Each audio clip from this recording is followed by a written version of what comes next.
आंदोलन है उसको प्रभावित करेंगे, इन लोगों को जेल भेजेंगे, तो ऐसा कोई इंटेंशन नहीं होना चाहिए। हम लोगों ने इसी बीच हमारे साथ संजय मेहता जी हैं, तमाम चीज़ों को बड़ी ही बेबाक तरीके से रखते हैं और अभी निर्मल महतो के शहादत दिवस के शुभ अवसर पर यहाँ पे माल्यार्पण करने के लिए दिल्ली के इस पावन धरती में आए हुए हैं। जी दादा, सबसे पहले जोहार। जोहार जोहार। आप आज निर्मल दा का शहादत दिवस है, क्या कुछ कहिएगा? क्योंकि निर्मल महतो वही सपूत हैं जो झारखंड के लिए, छात्र के लिए लड़ा करते थे, क्या बोलिएगा उसके बारे में? देखिए, उनके अगर संघर्ष के पन्नों को पलटेंगे और जिस तरीके से उन्होंने अपने पूरे जीवन काल में 37 साल में ही आप समझिए कि वो दुनिया से चले गए, उन्होंने पूरे सूदखोरों के खिलाफ एक तरीके से सामाजिक सुधार की बात हो या फिर गरीबों के लिए लड़ने की बात हो या फिर कहीं भी झारखंड के लिए आवाज़ उठाने की बात, वो हर मोर्चे पर लगातार बहुत प्रखर रहे हैं और यही कारण रहा है कि झारखंड में बहुत कम वक्त में उनको एक स्वीकार्यता मिली।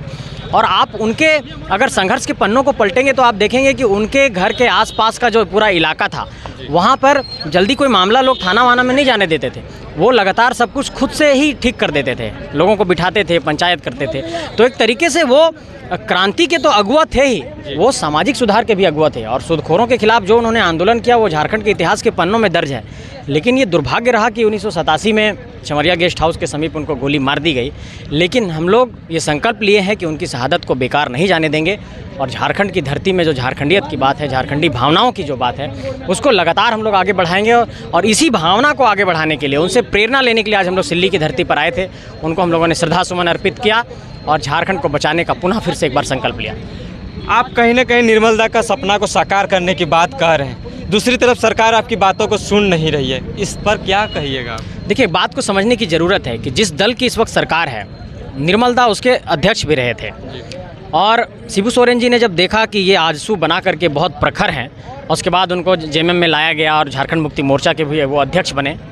तो जिस पार्टी की इस वक्त सरकार है उस पार्टी के निर्मल दा अध्यक्ष रहे हैं और उनकी ये भावना थी कि झारखंडी हक अधिकारों की आवाज़ बुलंद हो, झारखंड में झारखंडियों को हक मिले। और बेशक ये जो गुरु जी हैं वो इनके चेले थे, मतलब गुरु जी के चेले थे निर्मल महतो जी। अब एक बात को समझिए कि जब सरकार इसी भावना की है तो झारखंडी भावनाओं को, झारखंड के हक अधिकारों को लागू करने में, झारखंडियों को हक देने में कोई संकोच नहीं होना चाहिए था। लेकिन ऐसा क्या हुआ कि जिन मैनिफेस्टो के साथ, जिस वादे के साथ, जिस दावे के साथ ये सरकार सत्ता में आई, अब ऐसा प्रतीत होता है कि पिछले जो 3 साल गुजरे हैं, 3.5 साल गुजरे हैं झारखंड में, उसमें ना तो हमें सिद्धू कानू की सोच नज़र आती है, ना तो विनोद बाबू की सोच नज़र आती है, ना तो निर्मल दा की सोच नज़र आती है। तो ऐसे में जिस सोच के साथ, जिस बुनियाद के साथ जिन लोगों ने उस संगठन को सींचा और उसकी सरकार है और आप इन बिंदुओं पर नहीं विचार करेंगे तो झारखंड के लोग आक्रोशित तो होंगे और यही एक आक्रोश है। लेकिन हम आपको आपके चैनल के माध्यम से ये भरोसा दिलाना चाहते हैं कि ये आवाज़ अब नहीं दबेगी और तमाम इलाकों में ये आवाज़ गई है और हम लोग झारखंड के कोना कोना छान मान रहे हैं, आप लोग भी देख ही रहे होंगे लगातार।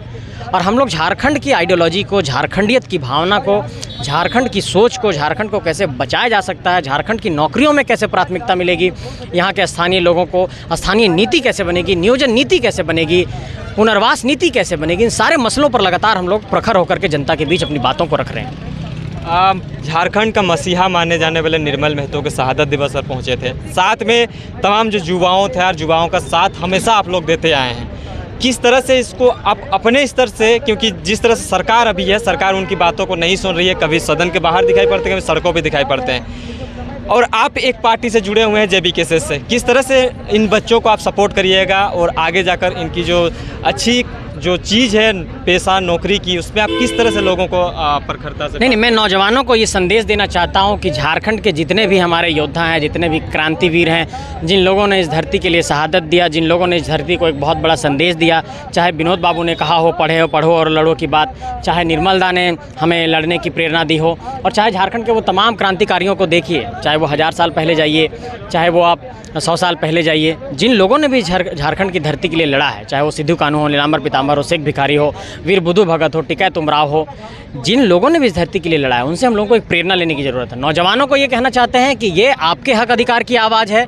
झारखंड में झारखंडियों को कैसे नौकरी मिलेगी, कैसे 3rd और 4th ग्रेड की नौकरी में प्राथमिकता मिलेगी, कैसे नौकरियों में हमारी सीटों पर प्राथमिकता के आधार पर हमारे नौजवानों को नौकरी दिया जाएगा, इन सारी चीज़ों की लड़ाई है और इसमें नौजवानों से हम लोग साथ चाहते हैं। जो भी लोग परीक्षा की तैयारी कर रहे हैं, अभी जेएसएससी सीजीएल की नियुक्ति आई है, अभी देखिए 26,000 शिक्षकों की नियुक्ति आई है। झारखंड में जेटेट नहीं लिया गया, उसके बावजूद भी परीक्षा की वैकेंसी निकाल दी गई है। सिर्फ 2013 और 2016 में जो है जेटेट की परीक्षा हुई। अब आप एक बात समझिए कि झारखंड में लगभग 130 से अधिक जो है यहाँ पर बीएड कॉलेज है। अब उन बीएड कॉलेज से जो 2-2.5 लाख विद्यार्थी निकले हैं पढ़ करके, डिग्री लेकर के, उनको आपने जेटेट लिखने का मौका नहीं दिया और कह रहे हैं कि हम टीचर की नियुक्ति लेंगे। तो वो लोग कैसे परीक्षा की फॉर्म भरेंगे, कैसे वो टीचर बनने का जो अपना सपना है पूरा करेंगे। ऐसे में जो ये नीतिगत खामियां हैं, नीतिगत खामियों को दूर करने की ज़रूरत है। और पॉलिसी के बेसिस पर जब तक झारखंड में कोई एक स्पष्टता नहीं आएगी, और ये स्पष्टता आएगी सरकार की इच्छा शक्ति से, सरकार अगर जब चाह लेगी तो हो सकता है। अगर सरकार बहुत जिद पे अड़ जाएगी कि नहीं हम नहीं करेंगे, तभी ये नहीं हो सकता। क्योंकि सरकार बहुत बड़ी चीज़ होती है, उसके पास बहुत सारा संवैधानिक शक्ति है, बहुत सारा पावर है, वो कर सकती है। इसलिए हम ये कहना चाहते हैं कि सरकार अगर चाह ले तो ये हो सकता है और झारखंडियों को अधिकार मिल सकता है। झारखंड के नीतियों के जो गलत नीति आ रहे हैं उसका विरोध करते हैं। अभी मानसून सत्र के दौरान एक नीति आती है प्रतियोगी परीक्षा 2023 अधिनियम, जो विधि आती है उसको लिया जाता है। उसको कोई कहता है इसमें कुछ पॉइंट्स जो है त्रुटियां हैं, उसको आप कैसे देखते हैं? देखिए, किसी भी विधेयक को बनाने के पीछे का इंटेंशन समझना चाहिए। आपको एक एग्जांपल देते हैं। जैसे एक ऑर्डिनेंस लाया सेंट्रल गवर्नमेंट ने कि दिल्ली की सरकार में जो पदाधिकारियों का तबादला करने का अधिकार है वो जो है सो सरकार के पास नहीं रहेगा, वो चला जाएगा एलजी के पास, लेफ्टिनेंट गवर्नर के पास। उस पर क्या किया अरविंद केजरीवाल जी ने? वो देश भर में गए कि ये विधेयक जब सदन में आएगा, चूँकि ऑर्डिनेंस जो होता है 6 महीना ही वैलिड होता है, उसके बाद सरकार को विधेयक लाना पड़ता है। तो अभी जब यहाँ पर सदन में हुआ, आप देखिए कि लोकसभा से और राज्यसभा से दोनों जगहों से पारित हो गया, लेकिन सुप्रीम कोर्ट ने उस पर फैसला दिया था कि नहीं, अरविंद केजरीवाल की सरकार इस चीज़ को लागू कर सकती है। और सुप्रीम कोर्ट के फैसला के अगेंस्ट में ऑर्डिनेंस ला करके उसको कानून बनाया गया। तो ये होता है इंटेंशन कि आप किसी सरकार को किस तरीके से परेशान करना चाहते हैं। तो एक तरीके से सेंट्रल गवर्नमेंट ने अरविंद केजरीवाल की सरकार को परेशान किया। अब एग्जाम्पल आते हैं झारखंड में। आपने जिस विधेयक की बात की, इस विधेयक को समझिए। अगर कोई एक विधेयक बन रहा है, कानून बन रहा है नौजवानों के कल्याण के लिए, छात्रों के कल्याण के लिए, तो बहुत अच्छी बात है। उसमें कुछ बिंदु है कि जैसे जो लोग कदाचार करेगा या जो कदाचार में सहयोगी होगा उसको सरकार दंड देगी, ये बहुत अच्छी बात है, ठीक है, कदाचार नहीं होना चाहिए। लेकिन अगर ये इंटेंशन है कि इसमें कुछ ऐसा क्लाउज जोड़ करके, कुछ बिंदु जोड़ करके नौजवानों का जो आंदोलन है उसको प्रभावित करेंगे, इन लोगों को जेल भेजेंगे, तो ऐसा कोई इंटेंशन नहीं होना चाहिए। हम लोगों ने भी पढ़ा है उस ड्राफ्ट को लेकर के, कई लोगों ने, विपक्ष के विधायकों ने भी विरोध दर्ज कराया था। हम सरकार को ये कहना चाहते हैं कि अगर आपका इंटेंशन प्योर है, एकदम आत्मीय तौर पर शुद्ध रूप से आप आ रहे हैं इस विधेयक को लेकर के, तो लाइए, स्वागत होगा। लेकिन आप किसी आंदोलन को कुचलने के लिए, नौजवानों को कुचलने के लिए अगर कोई आवाज़ बुलंद करता है प्रतियोगी परीक्षा को लेकर के, तो उसको आप करेंगे तो वो ठीक बात नहीं है। सरकार ने ये भी मुझे समझ में आया, ये लोग कह रहे थे कि अगर परीक्षा के हॉल में कोई इशारों में बात करेगा तो उस पर भी कार्रवाई होगी। देखिए, ह्यूमन बॉडी है, थोड़ा बहुत लोग इधर उधर इशारा कर सकते हैं, लेकिन वो इशारा अगर कदाचार के लिए तो हम भी उसके खिलाफ हैं। लेकिन वो डेफिनेशन तय करना होगा, वो परिभाषा तय करनी होगी कि कदाचार की क्या परिभाषा है। तो इसलिए हम ये कहना चाहते हैं कि अगर सरकार का इंटेंशन सही है तो उसको लाए। लेकिन विपक्ष के लोग गए थे राज्यपाल महोदय के समक्ष, अब राज्यपाल महोदय उस ड्राफ्ट को जरूर देख रहे होंगे, उन पर भी छोड़ते हैं कि वो क्या निर्णय लेते हैं। तमाम झारखंड के लोगों को और इस सिल्ली वासियों को क्या कुछ खास संदेश देना चाहेंगे? सिल्ली वासियों को ये संदेश देना चाहते हैं कि निर्मल दा ने कहा था कि सवाल बनकर फिर उठूंगा, जो हो सके तो जवाब रखना, मेरा खून बेकार ना जाए, मेरे खून का हिसाब रखना। हम लोग उनके खून का हिसाब रखने के लिए सिल्ली की धरती पर आए थे और उनको श्रद्धांजलि अर्पित की।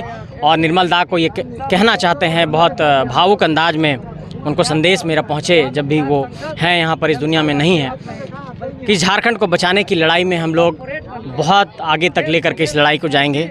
हम लोग अपना कदम पीछे नहीं करेंगे और झारखंड को बचाने के लिए जिस मोर्चे पर भी, जहां पर भी, जिससे भी लड़ना होगा, कानून व्यवस्था से लड़ना होगा, सरकार से लड़ना होगा, पुलिस से लड़ना होगा, सब जगह हम लोग लड़ने को तैयार हैं और इस झारखंड को बचाएंगे। जी, जोहार। जोहार। तो ये थे हमारे साथ संजय मेहता जी, काफ़ी अच्छा लगा बात करके। और जिस तरह से आज सिल्ली के इस पावन धरती में पहली बार संजय जी आए थे, काफ़ी अच्छा लगा। फिर आपसे मिलेंगे।